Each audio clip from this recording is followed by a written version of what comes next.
I see my colleague from Tennessee just left the floor, and I was listening to his comments, and I know he's having a hard time, as many of our Senate colleagues in the Senate, understanding or justifying the actions of the Republicans in the House.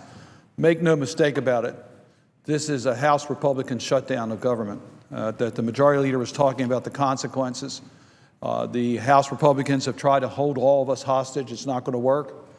When you talk about negotiating, the majority leader is absolutely right.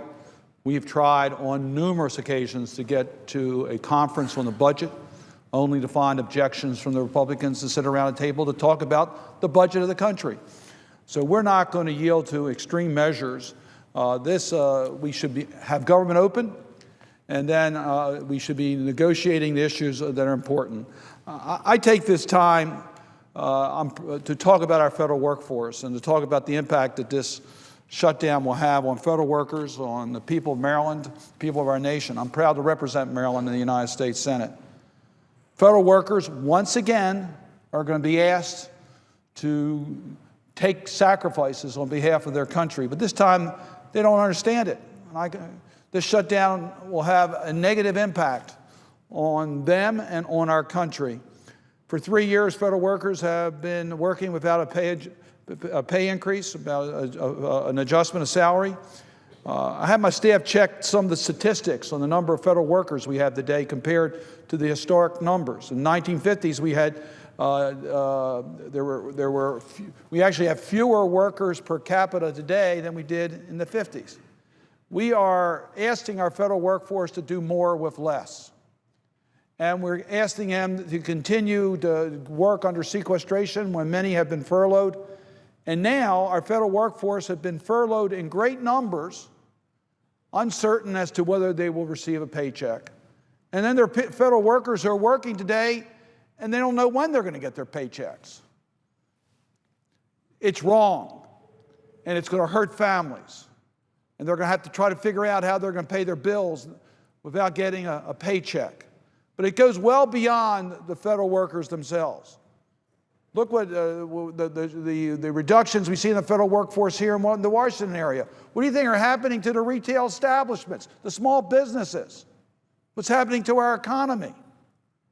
We've estimated in Maryland that we lose $15 million a day for every day the federal government is closed. Mark Zandi said that the impact of a federal shutdown will increase the unemployment rate by 0.5%. In the 1995-96, when we had a shutdown last, OMB estimated it cost the taxpayers $1.4 billion. This is wasting taxpayers' money. It's putting people under incredible stress as to how they're going to pay their bills. For what? To move an extreme agenda? To try to see whether hostage-taking works in the United States Congress? This will have a major negative impact on our economy. And the private sector recently has created 7.5 million jobs over the last 42 months. There are more people on private non-farm payrolls than any time since September 2008. Jobless claims are close to a 5-year low. The second quarter of 2013 marked 9 consecutive quarters of economic growth, the longest stretch since before 2008. And now, because of the House Republican shutdown, we want to reverse that? We want to go back to a failing economy? That's what's at stake here. We want to cost our taxpayers money. The inconvenience that we're causing the people of this country by government shutdown. I could talk about life-threatening delays, the researchers at NIH being compromised, the inability of NIH to take on new patients as a result of the shutdown absolutely affects the welfare of the people of our country. Small businesses unable to get SBA loans. How do they run their business during this shutdown? In my state of Maryland, and I know this is true around the country, the backlog on veterans getting their disability claims heard is tremendous. That will now grow as a result of this government shutdown. The FDA is responsible for food safety. I could talk about a lot of different agencies. Let me just give you the numbers on the FDA. 45% of the FDA's workforce, or 6,620 employees, will be furloughed. The FDA will be unable to support the majority of its food safety, nutrition, and cosmetic activities. The FDA will also have to cease safety activities such as routine establishment inspections, some compliance and enforcement activities, monitoring imports, notification programs, etc. That's what this shutdown will cause. We want to make sure we have a safe food supply.